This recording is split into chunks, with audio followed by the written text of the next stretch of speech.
여러분들께서 이렇게 이렇게 없는 시간을 내서 성의를 가지고 이 작품을 보러 와주셔서 우선 무엇보다 여러분들께 정말 감사드립니다.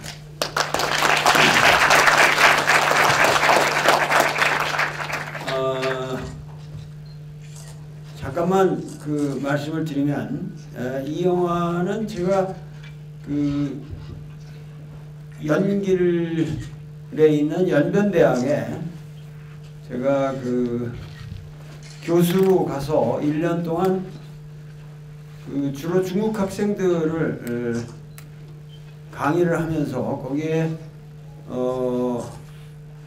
그 중국 정부에서 특별히 장학생으로 뽑은 대학원생들이 있는데 걔들을 가리키면서 그 주변에 고구려성이 너무 많이 있는 것을 발견해 가지고 충격을 받아서 이제 제가 답사를 시작을 했는데 틈틈이 근데 제자들이 와서 그 귀한 것을 그냥 기록으로 남기고 싶다. 그래서 그 우선 기록을 해둔 거예요. 그래서 이 영화는 한국에 돌아와서 제가 한 내레이션이 아무것도 없어요. 그 현장에서 전부 한 것이고 그 중간중간 얘기하는 것도 그 연변대학 교수 연구실입니다. 그래서 아주 그 현장에서 내가 느끼고 그런 것을 담았죠. 근데 그 꼭 제가 간 것이 단재 신채호 선생이 여기를 제일 먼저 간 것이 1914년이니까 제가 간 것이 꼭 100년 만입니다. 그래서 단재 신채호 선생님이 거기 가서 이런 광경을 보시면서 조선 상고사를 썼고 100년 후에 도울은 나의 이 고향은이라는 나의 살던 고향은이라는 작품을 내었다고 말할 수 있겠습니다만은 앞으로 제 여생을 이 조선의 상고사의 규명과 그리고 조선민족이 살아온 모든 예술과 문화, 철학, 정치 이런 모든 것에 관해서 쓰는 국학자로서 제가 남은 여생을 제가 여태까지 학문적으로 굉장히 그 중국학에 치우쳐져 있었는데 이제는 그 중국학에서 얻은 하나의 국제적인 명성을 배경으로 해서 오로지 국학에 전념할 것을 여러분들에게 약속드립니다.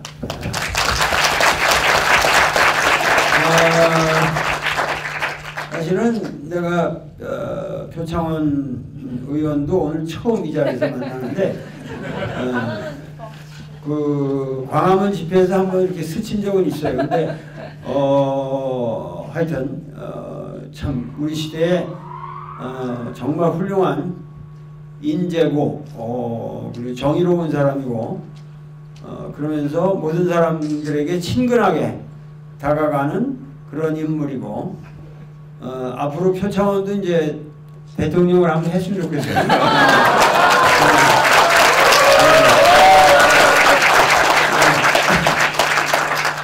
로마 역사에는 오현제 시대라는 게 있는데 오현제라는 건 5번 연이어서 현명한 그 제왕들이 나온 시대가 있었어요. 여러분 마커스 오렐리우스니 이런 사람들이 그 안에 들어가죠. 그래서 앞으로 5년씩 우리가 계속해서 5번만 5, 25, 25년 넘어가면 그래서 한국이 오현제 시대를 맞이할 것이다.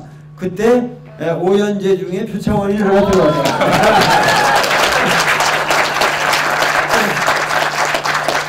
우선 이 자리에 오셨으니까 표 선생님의 그 소감을 듣겠습니다. 네, 우선 평소 너무나 좀 존경하고 또 뵙고 싶었던 그 사실은 따님이 더 뵙고 싶었거든요. 그 위대한 창조적 예술가. 네, 농담입니다. 정말 도올 김용옥 선생님 그 직접 뵙고 싶은 마음이 굴뚝 같았는데요. 이렇게 뵙게 돼서 너무 그 자체가 제게는 큰 영광인 것 같습니다. 그리고 제게는 분명히 고구려의 피가 흐르는 것 같습니다. 왜냐하면 정말 이 영화를 보는 내내, 나의 살던 고향을 보는 내내 막 뛰어요. 막 이 심장이 뛰는 게 아니라 온 혈관과 세포들이 막 뛰는 걸 그냥 느끼면서 두 번째 느낀 거는 분노였습니다. 제가 왜 아직 실제로 현장을 못 가봤을까 하는 분노입니다. 그래서 왜 도울 선생님만 다 가보시고 나는 왜 아직 저기에 못 가봤을까. 그런 분노와 또 두 번째 분노는 앞서 도굴 그 말씀을 하실 때 막 그냥 화가 나는 거예요. 그 도굴에 대한 화보다도 지금 그런 유사한 그 범죄자들이 지금 대한민국을 도굴해 오고 있는 거 아니겠습니까? 벌써 9년째가 되고 있고요. 산하 강산을 망치고 국고를 지금 훔쳐내가고 있고요. 우리 민족의 참 얼과 정신인 문화를 완전히 망쳐놓고 있지 않습니까? 역사마저 지금 왜곡하고 있는 상태고요. 그게 참 그 도굴꾼은 잡혔는지 모르겠지만 그 이름 없는 그 도굴꾼들이 고구려의 문화유산 그 벽화를 훼손한 것이지만 그것도 엄청나게 크긴 하지만 지금 현재 대한민국을 도굴하고 있는 저들은 심리는 똑같은데 너무나 엄청난 짓을 저지르고 있다는 게 너무 이제 분노스러웠습니다. 그래서 뭐 그 이후에 사실 너무 많은 말씀 드리고 싶은데 일단 여기서 제 느낀 감상을 좀 줄이겠습니다.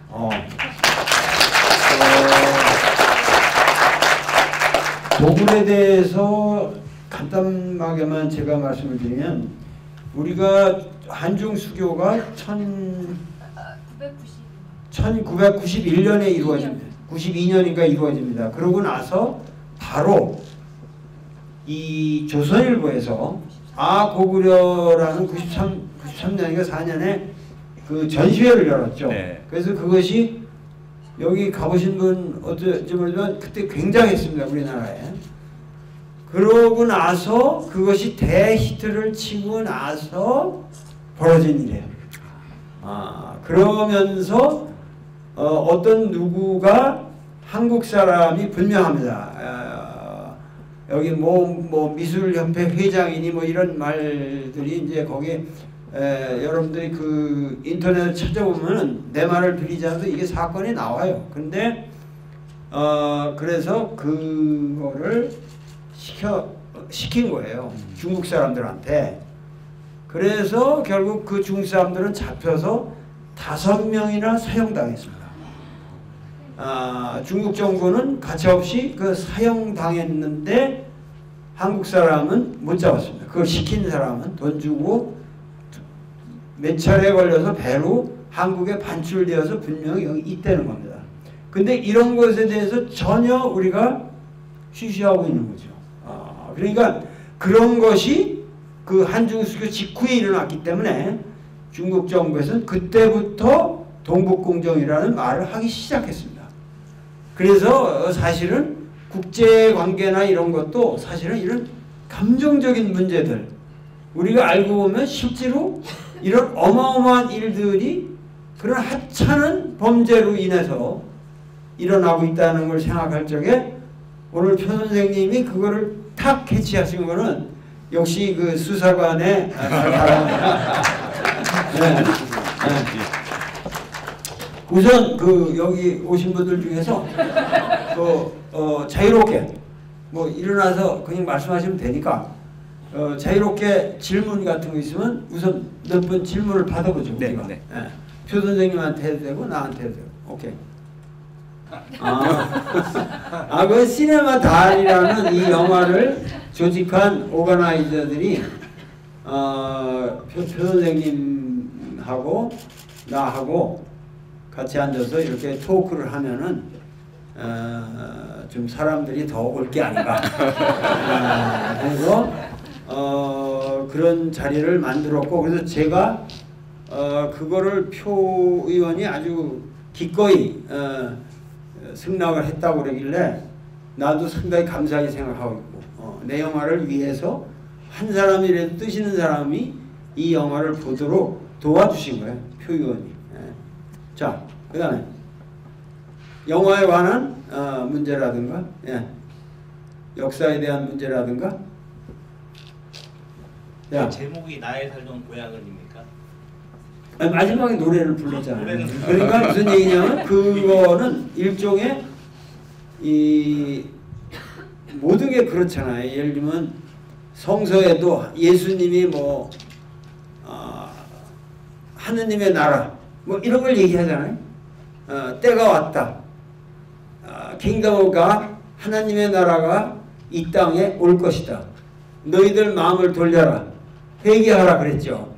그게 마가복음에 최초로 쓰여진 공간 복음서 중에 최초로 쓰여진 복음서인데 거기에도 그런 얘기가 나오잖아요. 그러면 여기서 나의 살던 고향은이라는 건 똑같은 거예요. 그 예수가 킹덤 오브 갓이라는 게 뭔가 이런 얘기는 안 했어요. 근데 우리에게는 항상 미래를 향한 그 어떠한 비전이 있죠. 우리가 만들고 싶은 나라, 우리가 만들어가고 싶은 국가가 있어요. 그런데 그건 영원한 이상이에요. 근데 그 영원한 이상이라는 것은 우리에게 있어 과거에 꼭 투영이 되는 겁니다. 그러니까 인간의 시간이라고 하는 것은 과거라는 것이 과거로서만 존재하지 않아요. 과거는 미래가 되고 미래는 현재가 되고 또 과거가 되고 이 과거, 현재, 미래라고 하는 것은 원래 이게 불교 용어인데 이 불교 용어에서 이 과거, 현재, 미래라고는 항상 이렇게 얽혀 있어요. 그렇기 때문에 나의 살던 고향은 나의 살던 고향은 정말 핍박도 없고 사기꾼도 없고 이 더러운 소리도 없고 아까 들으면 정말 데시벨이 되는 이 범죄고 뭐가 싹 사라진 그야말로 데시벨 모든 소음이 사라진 그 데시벨이 거기로 나 가고 싶다 내가 그러잖아요. 이 작품에서 그런 것처럼 나의 소망을 이 고구려라고 하는 광활한 대지 위에 담았고 나는 그 광화문의 집회에 나가서 그 100만 200만의 그 인파들이 쫙 그 머리가 촛불이 깔려있는 광경을 보면 그게 꼭 고구려 대륙 같았어요. 이거야말로 이들이 자각해서 뭔가 이 세계를 바꿔보겠다고 하는 거. 이것이야말로 나의 살던 고향은이 아니냐. 막 그런 거죠. 제가 조금만 저는 이 제목이 너무 좋습니다. 왜 그러냐면 그러니까 고구려의 영광 뭐 이런 식의 거창한 제목보다는 차라리 나 혹은 우리에게 정서적인 그런 어떤 그 연결고리를 만들어주는 게 좋았고요. 또 하나는 지금 우리가 살고 있는 현실이 그 도르 선생님께서 이제 영화 속에서도 말씀하셨지만 우리가 너무 편협한 세계관 속에 갇혀 있다. 우리 영토라든지 또는 뭐 신라 중심의 그런 그 하나의 그 편협된 세계관, 역사관이라든지 혹은 남북의 분단이라든지 또 대한민국 내에서도 이념적으로 또는 뭐 성에 의해서 세대에 의해서 갈리고 다투고 싸우고 있는 이런 부분들을 좀 한 번에 확협할 수 있는 게 우리의 고구려와 고조선 발해의 역사인 것 같아요. 그리고 물리적으로 우리가 거기서 살던 적은 없죠. 우리는 거기서 안 살았잖아요. 우리 고향은 다르잖아요. 그렇죠? 제 고향은 경상북도 포항이에요. 하지만 나의 살던 고향은이라는 것은 우리가 집단적으로, 민족적으로, 역사적으로 뿌리는 연원은 거기에 있다. 그런 이야기를 이렇게 제목에서 해주는 것 같아서 저는 너무 좋았습니다. 바로 지금 그 좋은 말씀을 해주셨는데 뭐 헬조선이란 말도 그렇고 젊은이들의 그 절망감이라는 건 이것은 사실은 이 구체적으로 가장 큰 문제는 우리에게 있어서 이 남북 분단이라는 문제예요. 그런데 우리가 고구려를 생각할 적에 내가 여기서 이 영화에서 계속 성을 댕기잖아요. 성. 근데 이 고구려 성은 반드시 산성과 평지성. 그러니까 우리나라에도 지금 서울도 사대문으로 구성된 이건 평지성입니다. 평지성이고 여기 저 궁궐이 들어가 있죠. 그리고 저 북한산에 산성이 있죠. 남한산에도 산성이 있어요. 그러니까 이 산성 구조라는 게 지금은 이제 평지성은 다 개발이 되면서 사라졌지만 이 산성이 있다는 건 뭐냐면 그 주변에 엄청난 그 농업 인구, 그때는 이제 농업 1차 산업이 중심이니까 농업 인구가 모여 살았다는 걸 의미해요. 왜냐하면 전쟁 때 글로 피난 올 수가 있고 보호를 받을 수 있기 때문에. 그러면 그것이 하나의 히랍 역사 같은 데서 말하는 우리 여러분들 우리 역사를 구태연하게 배운 그걸 가지고 생각하지 마시고 히랍 역사의 폴리스라는 개념이 더 가까워요. 그러면 그게 하나의 폴리스 공동체를 형성합니다. 그러면은 그 폴리스 공동체들의 이 네트워크가 고구려예요. 그러니까 고구려라는 게 영토 국가가 아니에요. 여러분들이 생각하는 영토 국가가 아니에요. 그러니까 한국도 옛날에 예를 들어 기우준 같은 사람들도 뭐냐면 어떻게 폴란드에다가 거점을 만들고 거기다 한국에 자기 베이스를 만들고 예를 들면 이스라엘에도 만들고 우크라이나도 만들고 저 남미에도 만들고 그러면서 그거를 조직하는 전체 네트워크가 대우였잖아요. 그러니까 우리 시대에도 고구려는 있는 거예요. 그러니까 이렇게 자유롭게 우리가 연합체를 구성할 수 있는 이러한 세계를 대상으로 해서 그렇게 해야만 끊임없이 그러한 정책을 가지고 이 세계를 바라봐야만 젊은이들의 미래가 있는데 지금 완전히 뭐냐면 우리는 반공 이데올로기에 의해서 완벽하게 차단이 된 거예요. 그러니까는 젊은이들이 갈 데가 없는 거예요, 지금. 우리가 지금 그 이명박이가 그 강물에다가 쓸데없이 내버린 돈의 뭐 1000분의 1만 그 돈만 지금 제대로 썼더라도 그 돈만 제대로 우리가 생산적으로 창조적으로 썼더라도 지금 여러분들 지금 서울서 파리 가는 티켓을 그냥 살지 몰라요. 그죠? 그러니까 그러면은 그런 구도 속에서 젊은이들의 꿈과 생각이 얼마나 달라지겠어요. 부산서 동해안으로 블라디보스토크까지 그냥 슉 몇 시간이면 가면 얼마나 여러분들이 세계를 보는 시각이 달라지겠냐고요. 그거를 벌써 했어야 돼요. 지금 우리가 너무 늦었어요.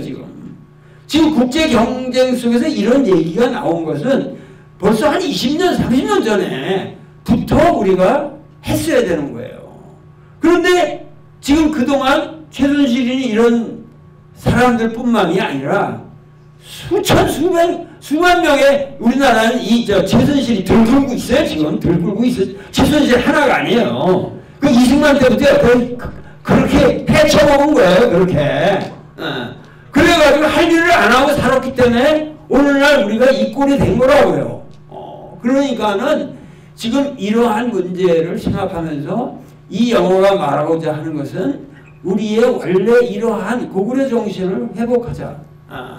그것은 영토의 문제가 아니고 과거의 시간으로 거슬러 올라간다는 얘기가 아니라 우리가 정말 우리의 현주소를 바로 여러분들이 생각하면서 여러분들 스스로 분발하고 여러분들이 지금 헬조선을 운운하고 앉았을 때가 아니죠.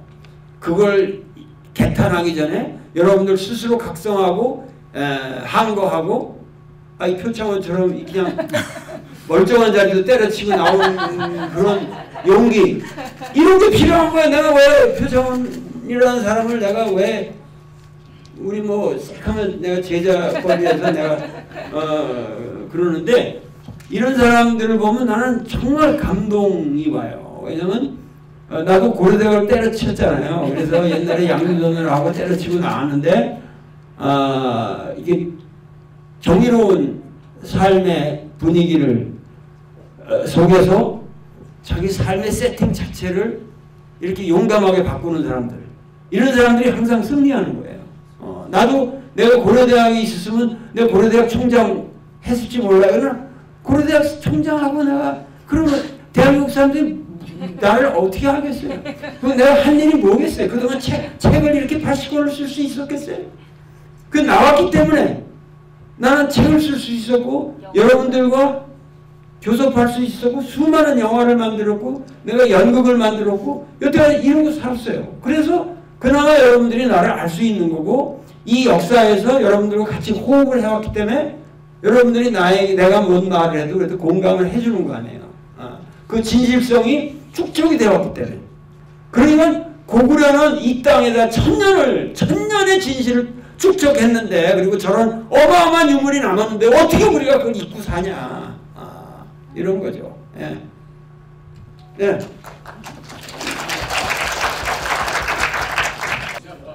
편선생님 먼저. 예, 우선 너무 그 좋은 질문 감사드립니다. 사실 뭐 답은 이미 도올 선생님께 주셨다고 생각을 합니다. 영화에서도 주고 있고요.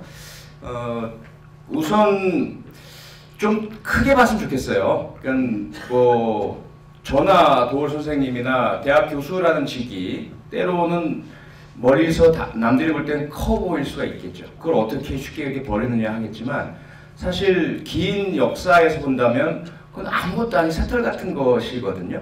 그리고 내가 과연 이 역사에 어떠한 물줄기에 같이 합류해 있느냐, 올바른 역사의 바른 물줄기 속에 있느냐 아니면 그것을 흐리는 흙탕물 속에 있느냐, 그게 더 중요하다고 생각을 늘 하고 있습니다. 그 일환이었고요. 그럼 어떻게 이러한 도둑질당한 주권, 도둑질당한 민주주의, 도둑질당한 대한민국의 정의와 민주주의를 어떻게 세워나갈 것이냐. 앞서 그 도울 선생님께서 우리가 세계를 보고 고구려의 기상을 이어받아서 펼치고 나아가자라고 말씀 주셨고요. 그 이면에 있는 하나는 뭐냐면 공정성인 것 같습니다. 공정성. 그러니까 과거 우리가 뭐 로마 제국도 마찬가지고 고구려 발해 그렇게 융성하는 시기에 모든 그 융성하는 제국들에는 두 가지 특성이 있다고 저는 봅니다. 죄송합니다.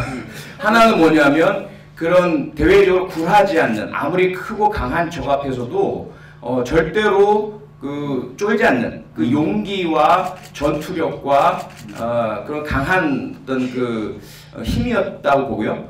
그 이면에는 하나로 뭉칠 수 있는 문화의 힘이라고 저는 봅니다. 그러니까 한 가지의 문화, 노래, 음악, 그러면서 그 문화의 내면은 뭐냐면 서로가 존중하고 배려하면서 실력에 따라서 치고 올라갈 수 있는 누구든지 아무리 저 밑에 이름 없는 백성의 자식이라 하더라도 칼싸움 잘하고 활 잘 쏘면 장군이 될 수 있고 그리고 글 잘 쓰고 말 잘하면은 판서가 될 수 있는 그런 공정한 사회 구조가 커다란 두 가지 힘인데 이 제국들이 멸망해 가는 상황을 보면 앞에 있는 군사적인 용맹함과 강성함보다 내부에서의 공정함이 먼저 무너지는 현상들을 봅니다.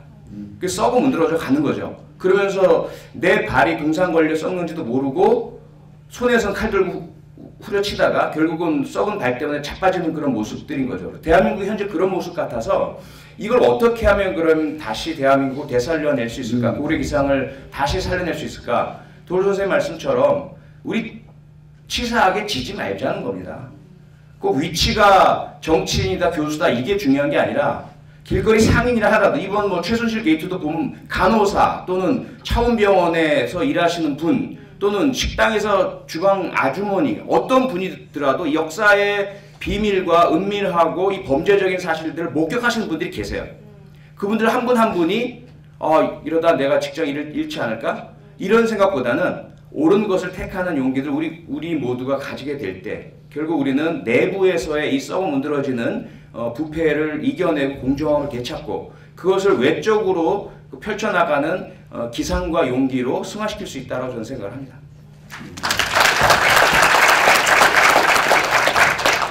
아까 저 좋은 질문 중에 하나가 어떻게 이렇게 나보고 발해 역사도 잘 아느냐 그랬지만은 그건 아주 간단한 거예요. 왜냐면은 발해 전공자들이 있어요. 우리나라에도 있고 연변대학에 많이 있어요. 그래서 그 사람들한테 묻고 배우고 도움을 얻는 거예요. 이 발해 유적 같은 거는 저거 여태까지 우리나라에서 공개된 적이 없는 영상들인데 왜냐면 몰라요. 그냥 가가지고 발해가 찾지 못해요. 전부 발굴자들이랑 같이 되는 거예요. 내가 그들은 여기 화면에는 안 비쳤지만 자기들 그 동북공정인이 실제로 동북공정을 주도하는 학자들도 나하고 같이 생겼거든요. 그러니까 그런 중국 학자들도 댕기고 뭐 그런데 이제 그래서 항상 주변에 그 정보는 널려 있는 거예요. 그리고 항상 뭐냐면은 여러분들이 관심을 가지면은 좋은 책들이 많아요. 그래서 우리나라도 고구려 발해에 관한 책들이 수백 권이 돼요. 좋은 책들이. 그래서 그걸 취사 선택을 해야 되지만은 나는 이런 프로젝트 하나를 떠맡게 되면은 보통 거의 내 손에 닿는 책들은 모조리 수집을 합니다. 모조리 수집을 해가지고 거의 모조리 읽는다고 생각하시면 돼요. 나는 보통 사람들보다 이제 머리가 이렇게 빨리 돌아가니까 축적이 돼가지고 지식들이 깔려 있으니까 남들보다 뭐 이렇게 책을 굉장히 빨리 읽을 수가 있죠. 빨리 읽을 수가 있고 이제 그 핵심만 캐치해내면 되니까. 그래서 무서운 속도로 전부 서베이를 합니다. 그래서 어느 분야든지 내가 관심만 가지면 한 일주일 내에 나는 전문가가 됩니다. 전문가가 되고 그러면서 내 나름대로 리서치를 하는 거예요. 그러니까 여러분들도 부디 젊었을 때 여기 뜻이 있는 사람들은 항상 책을 보세요. 이거 뭐지? SNS만 보지 말고 책을 보시고 무게 있는 책들을 봐가지고 거기서 여러분들의 정신적 양식을 얻으시도록 앞으로 그 정권이 바뀌면 무조건 이제 정권이 바뀌어야 되는데 정권이 바뀌면은 외교적으로 이 동북공정인이 이런 문제에 대해서는 뭐 시진핑이나 이런 사람들이 동북공정을 하라 이런 지시는 중국 지도부들이 안 내립니다. 그걸 우리가 혼동하면 안 돼요. 이게 중국 정부의 동북공정이라는 게 동북 그 지역의 그걸 담당하고 있는 학자들의 자기 이권에 따라서 움직이는 프로젝트지 중국 정부가 공식적으로 이것을 표방하지 않아요. 그러니까는 이런 거는 간단히 협상이 가능합니다. 간단히 중국은 그렇게 어리석지 않아요. 중국의 정치적 지도자들은 그 보통 사람들이 아니에요. 그 사람들은 다 이런 그 과정을 거쳐서 검증을 받아서 올라간 사람들이기 때문에 앞으로 그런 문제는 나도 해결할 수가 있고 앞으로 이 작품이 좀 요거 끝나고 나면은 디테일하게 내가 이거를 자막 작업을 할 거예요. 그래서 그저 그냥 유튜브에다 올려서 나중에 중고등학교 수업 용어로 여기 그 자막의 정보가 많은 형태로 이걸 고쳐서 예를 들면 이런 거 중고등학교 역사 교육 시간에 이런 거 하나 틀어주고 시작을 하는 거하고 그냥 하는 거하고 얼마나 이 차이가 있겠습니까? 그래서 지금은 좀 이러지만 한 몇 개월 지나면 이거 다 개방될 겁니다. 그러면은 상당히 우리나라 역사 교육에 구체적으로 도움이 될 것이다. 이렇게 생각합니다. 예, 그리고 특히 그 근현대사 부분에 대해서는 저는 사실은 너무 죄송한 말씀이긴 하지만 선생님도 계시고 공교육이 그렇게 절대적이지 않다라는 것은 분명히 우리가 알아야 될 것 같아요. 제가 성장하던 60년대, 70년대, 80년대의 교육은 지금보다 훨씬 더 독재 미화적이었고요. 근현대사가 말잘된 역사교육이었습니다. 하지만 학교에서 가르치는 것만이 우리에게 보급되는 정보는 아니다라는 것. 오히려 학교에서 배운 것과 다른 정보를 접할 때 호기심이 더 생기더라는 거죠. 정말 내가 배운 게 전부인가? 맞나? 그리고 직접 맞닥뜨리는 현실 세계 속에서 그 독재의 그 폭압을 경험하기 시작하면서부터는 더 스스로 알아서 찾아 들어가게 돼 있다. 공부라는 게 저는 저희 아이들에게도 공부라는 얘기를 안 합니다. 왜냐하면 공부를 하라고 강요해서 학습하는 내용들은 별로 남질 않아요. 시험 보고 나면 싹 비워져 버리는 현상이 일어나잖아요. 근데 시험을 위한 강요된 공부가 아니라 본인이 알고 싶어서 찾아나간 공부는 정말 오래 많이 남습니다. 그래서 오히려 현 정부의 이런 국정교과서 노력들은 정말 허무맹랑하고 소득이 없다. 그렇게 해서 박정희, 이승만 찬양해봐야 효과적이지 않다는 거죠. 오히려 반대 현상이 일어날 것이다. 다만 그 과정에서 너무 많은 학생들이 그 중고등학교 그 과정상에 있는 학생들이 혼란을 겪을 것이고 많은 또 에너지가 낭비될 것이고 학교 현장에서도 선생님들께서 교사들께서 상당히 힘든 과정을 겪으시는 고통이 있을 뿐이지 그들이 교과서나 학교 교육을 통해서 역사를 바꿀 수가 없고 국민들의 인식을 바꿀 수가 없고 그리고 민족의 정신을 바꿀 수 없다. 이것은 분명합니다. 뭐 앞으로 그 해볼 만한 프로젝트고 조건만 바뀌면 KBS에서 여태까지 내 프로가 JTBC만 해도 이제 홍석현 회장하고 내가 친분이 있어가지고 그분의 특별 보호 아래서 그게 어렵게 그 1년 정도의 이 모든 저기를 거쳐서 나간 거예요. 그러니까 이 시대에 JTBC에 그 나갔다고 하는 거는 손석희 사장의 아주 훌륭한 또 이 정책 성격 이런 것들이 있었고 그래서 나간 것이지만 모든 방송국이 도울이다 그러면 안 해요. PD들은 하려고 그러죠. 한 국장급까지도 다 하자.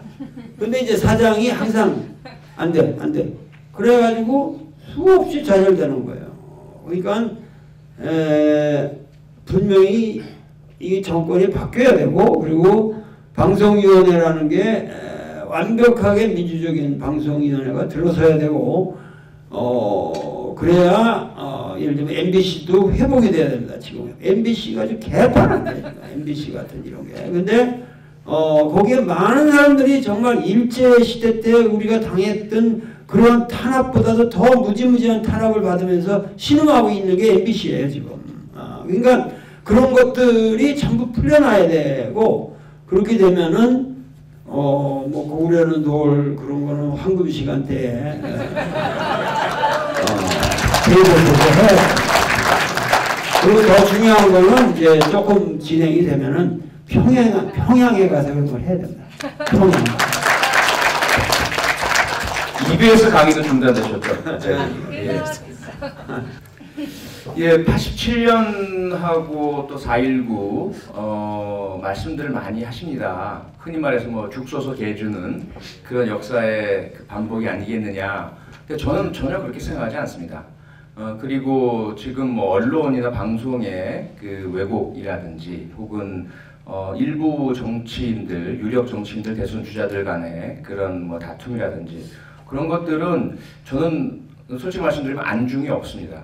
왜냐하면 이미 권력의 중심이 국민에게로 넘어왔거든요. 과거와 너무 다릅니다. 과거에는 SNS가 없었고 온라인이 없었잖아요. 정부가 통제돼 있었어요. 그리고 유력 정치인 3기 뭐 이분들 아니면은 뭐 전혀 그 정치적인 지형이 변화하지 않는 그런 상황이었고 그러다 보니 국민들께서 선택의 여지가 없으셨죠. 그래서 그들끼리 싸워버리면 국민도 갈려버리고 우리가 남이가 지역감정을 일으켜버리면 영혼함이 분리돼버리고 그런 부분들이 과거까지 있었던 것이 사실이고 그게 너무 쉽게 통했죠. 이번에 보시면 박근혜 대통령의 3차 대국민 담화가 딱 그런 부분입니다.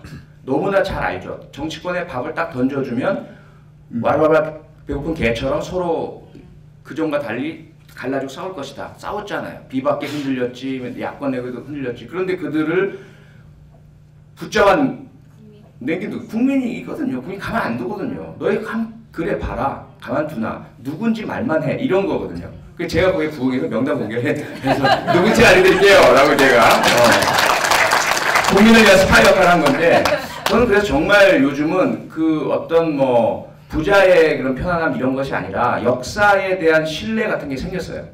그래서 예를 들어 뭐 유력 정치인 중에 정말 그런 이기적이고 자기만 생각하고 뭐 대권에 대한 욕심만을 부리는 사람이 있다면 지금 얼마나 지지율이 높건 말건 그것과는 상관없이 분명히 국민이 끌어내릴 것이다라고 믿고요. 그러한 부분들 때문에 다시 그 오욕의 역사가 반복되는 일은 없을 것이다라고 저는 감히 확신을 말씀드리겠습니다. 그 말과 그 연결을 해서 이제 가장 큰 문제는 역시 언론입니다. 언론. 그러니까는 언론은 어떠한 상황에서든지 개판을 쳐가지고 망가뜨리면서 기사거리를 만들고 그러면서 하여튼 보수적인 결론을 유도해냅니다. 그렇기 때문에 위험한 거예요. 현실적으로 위험한 거예요. 그 질문자의 말이 맞아요. 근데 문제는 지금 그러니까는 가장 중요한 것은 국민의 각성입니다. 국민들이 정신을 차려야 되는 거죠. 지금 표 선생 말대로 국민 스스로 이 역사의 중심은 우리에게 있다고 하는 각성이 제일 중요한 것이고 이 각성을 흐려놓는 건 언론이에요. 그런데 우리가 알아야 될 것은 언론에서 뭐라고 플레이를 해도 이 대선이라고 하는 앞으로의 대선 정국이라고 하는 것은 어차피 지저분한 게임이에요. 선거라는 게. 근데 그게 국민들에게 재미만 주면 돼요. 그래서 흥행을 시키면 되거든요. 예를 들면 이재명이 문재인을 치고 올라온다. 그거 좋은 거예요. 그게 왜 나빠요? 그게 문재인을 살리는 거예요. 그리고 민주 세력의 외연을 넓히는 거예요. 그러니까 서로가 페어하게 이렇게 하는데 그런 걸 갖다가 뭐 이렇게 자꾸만 서로 양진영이 헐뜯는 것처럼 이제 언론을 왜곡하고 그러면서 국민들한테 이거 지저분한 게임을 하고 있다 뭐 이러면서 결국은 나쁜 인상을 조게 해가지고 헌재 판관들한테까지도 영향을 줄지는 모르겠지만 그렇게까지 갈 것 같지는 않고 지금 말씀하신 대로 어차피 정치는 치고받게 하게 돼 있는 거고 여유롭게 국민들이 언론의 장난에 휘말리지 말고 이 정치 현상이라는 걸 여유롭게 봐야 돼요. 나는 아예 정치 세부적인 사항에 대해서 나는 몰라요. 그래도 정치 평론을 내가 제일 잘하는 사람 중에 하나예요. 대국을 보고 가기 때문에. 그러니까 항상 여러분들은 너무 디테일에 관심을 가지고 흔들리지 말고 될 수 있는 대로 지저분한 얘기를 보지 마세요. 생각하지 말고 나중에 표 꽝 찍으면 되는 거예요. 가장 정확한 인물에게. 그러니까 국민들이 그런 여유를 갖는 게 필요하다. 이럴 때일수록. 그걸 해야 되는데 그 교장 선생님들이 되는데 이 김영란법이라는 게 뭐라도 학생들을 이렇게 이런 거 와서 보게 권유하는 것도 그렇게 어려운 모양이에요. 교장 선생님이. 그러니까 참 뭐가 우리 사회가 지금 엉켜가지고. 그러면 지금 한 교사나 이쪽 교장 선생님 한 400명을 모일 테니까 노걸 선생님이 모실 수 있냐 그래서 제가 오늘 여쭤본다고 했거든요. 그거 할 수 있죠. 네, 할 수 있어요. 얼마나 할 수 있습니다. 우리 고봉규 선생님이 정말 선생님 존경하시면서 청소년들 한 200명쯤을 영화를 보여주겠다고 지금. 예, 그거 할 수 있습니다. 예. 도시락도 잡을 수 있고, 때와 장소를 말씀하시면은 우리가 그거 할 수 있습니다. 예, 그 제가 얼마든지 가서 학생들 만나서 나는 그 어린 학생들과 한번 대화하고 싶고 그래요. 거기서. 네, 그럼 약속을 제가 받은 걸로. 네네네.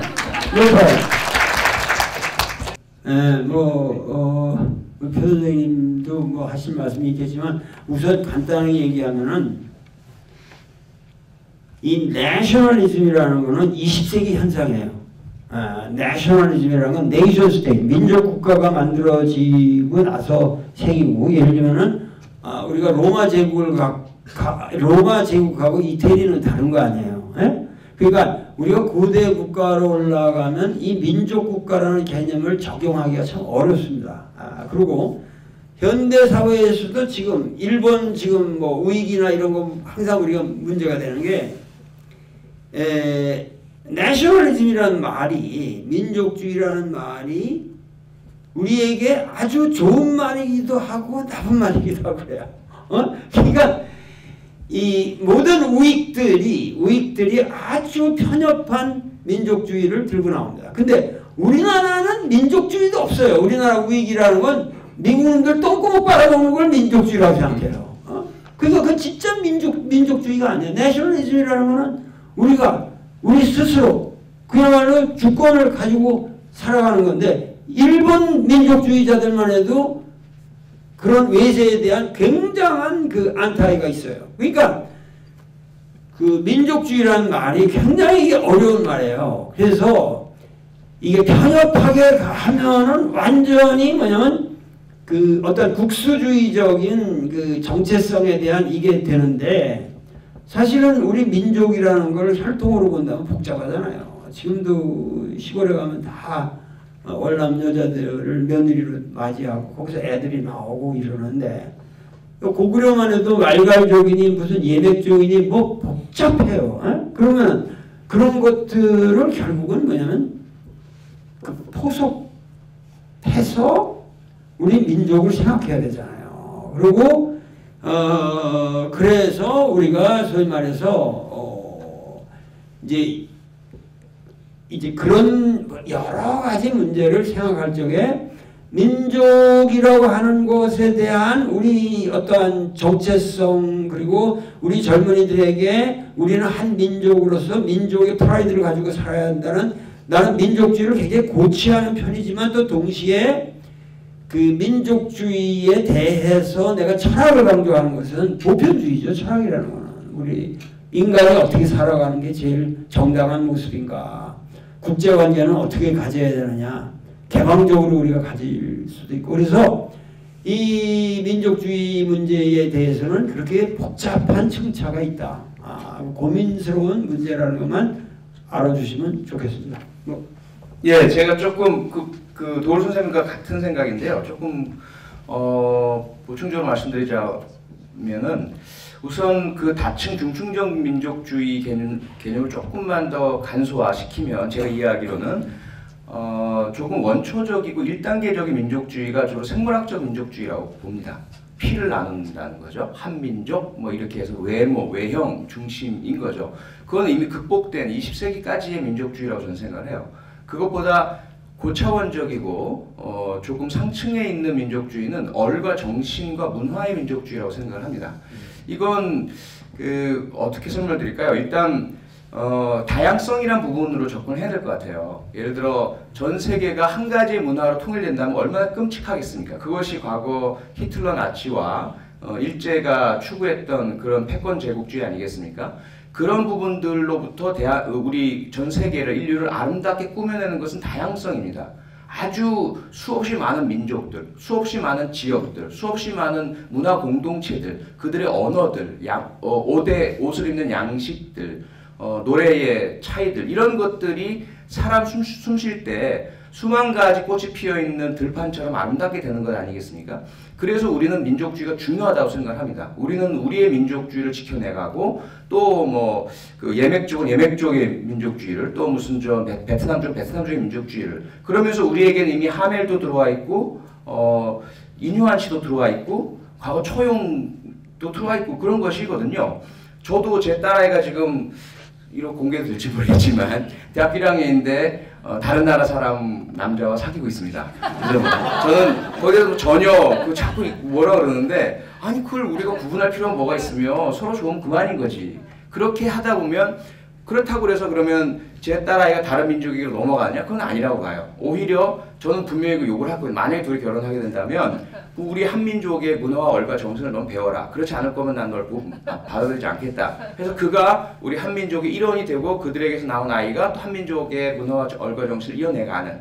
그 영화 중에 보면요, 저는 우리 그 나의 살던 고향은과 같이 보시라고 권유해드릴 영화가 뭐냐면, 미국의 보수의 상징인 클린트 이스트우드 감독이 만든 그랜 토리노라는 영화가 있습니다. 그 영화의 핵심이 뭐냐면, 미국의 그 노동자 보수의 정신을 그랜 토리노라는 포드 회사에서 만든 낡은 자동차에다가 집중시킨 거예요. 근데 이걸 그 정말 골수 우위 국수주의 보수주의자였던 그 클린트 이스트우드가 이민족 베트남 이웃에 대해서 상당히 적대적이었거든요. 왜 쟤네들이 우리 미국에 와서 이렇게 흐려? 라는 태도를 가지고 있다가 나중에 각성하게 됩니다. 자기도 베트남전 참전도 했고 그랬는데, 그들이 오히려 더 미국의 노동자 보수의 정신을 가지고 있다는 걸 발견하게 되면서 자기가 그렇게도 아끼던 그랜토리노라는 차를 베트남 청년에게 줘요. 대단히 상징적인 거죠. 이게 뭐냐면 그 민족이란 게 무엇이고 정신이란 게 무엇이고 그 사회의 원류와 원칙이 무엇이냐는 생물학적인 게 아니라는 겁니다. 태도와 가치와 문화를 공유하는 자들이 민족이란 거죠. 저는 그렇게 이해를 하고, 그래서 한민족의 전통은 정말 자랑스럽고 우리가 간직해야 하고 발전시켜야 하고 전 세계 어디에 내놔도 부끄럽지 않은 이 부분을 지켜나가야 한다고 저는 생각을 합니다. 시간이 거의 다 되지 않았나? 근데 그 민족이라는 개념은 나는 아주 쉽게 얘기를 하면은 결국은 언어 공동체라고 생각해요. 한국말을 어려서부터 쓴 사람들, 그 혈통의 문제가 아니라 그 사람들은 지금 말씀하신 거는 얼과 이거를 가질 수밖에 없어요. 그 언어. 그러니까는 우리 말이 그만큼 중요한 거예요. 나는 어렸을 때 엄청나게 내가 어학을 많이 했는데 그때는 우리 민족이 너무 짓눌려가지고 그래서 일기도 영어로 쓰고 대한민국에서 60년대 내가 대학을 다니면서 대한민국 학생 중에 대학생 중에서 나는 아주 고려대학 철학과라는 게 그 과가 그렇게 정말 수준이 낮았거든요. 이 서울대학에다 비교하고 그런다면. 그런데도 불구하고 전국에서 영어를 그 당시 나만큼 하는 놈 나와보라고 그래. 그러면서 난 그 당시 60년대 대학생으로서 영어를 내가 제일 잘한다고 하는 프라이드를 가지고 살았어요. 그래서 하버드 대학까지 갔는데 장학금 다 받아서 하버드 대학을 나올 적에는 내가 그걸 포기해요. 영어를 포기합니다. 내가 82년도에 완전히 영어를 때려칩니다. 영어로 논문도 안 쓰고 나는 영어를 포기해버렸어. 왜? 내가 최고로 내가 하버드 대학 논문도 불과 20일 만에 썼는데 그 방대한 논문을 20일 만에 막 미친 듯이 쓸 정도로 내가 영어를 했었는데 그때도 그 당시 내가 존경하는 교수들의 영어를 내가 따라가려면 98%는 따라가겠는데 나머지 2%는 영원히 안 되겠더라고. 그럼 내가 이 2%에서 내가 평생을 이 2% 메꾸느라고 바뀔 여기다 투자하려니 나는 한국말에 내가 왕자 아니냐. 그래가지고 1982년부터 오늘날까지 나는 한국말 속에서만 살았어요.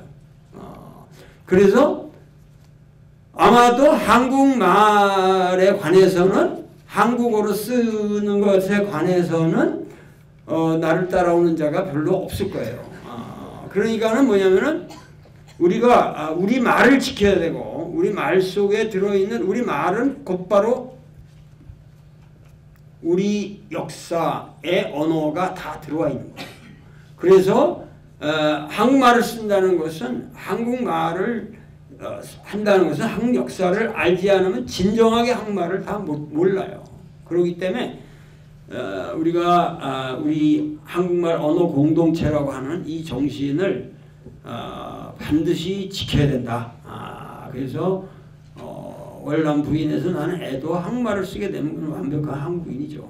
그러니까는 혈통이 중요한 게 아니라 한국의 말을 통해서 한국의 어를 가르치고 막 이런 그 정신으로 지금 말씀했듯이 그 독자적인 아이덴티티와 다양성, 다이버시티를 우리가 항상 같이 가지고 가야 된다. 이런 것은 여러분들이 항상 가슴에 새겨둘 만한 얘기고, 오늘 그 표창원 선생님이 여기 오셨기 때문에 내가 선물을 갖고 왔어요.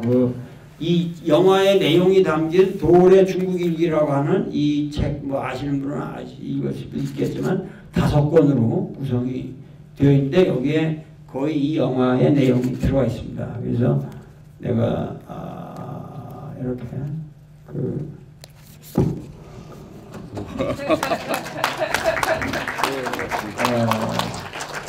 여기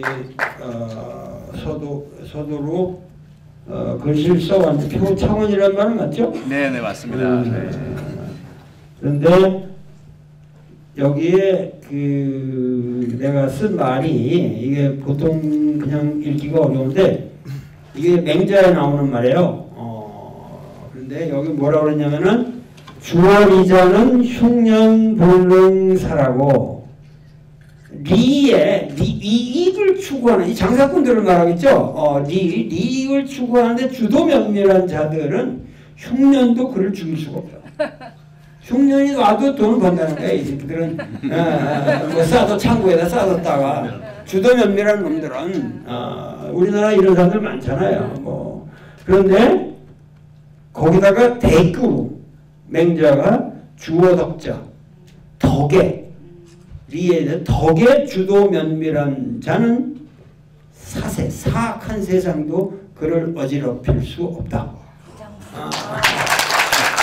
이게 내가 왜 이런 얘기를 하냐면은 이런 얘기를 써드렸냐면은 후학으로서 앞으로 덕을 기르고 이 살아갈 적에도 리를 주도 면밀하게 추구하는 놈보다 더 주도 면밀하게 덕을 추구해야 된다. 고맙습니다. 네.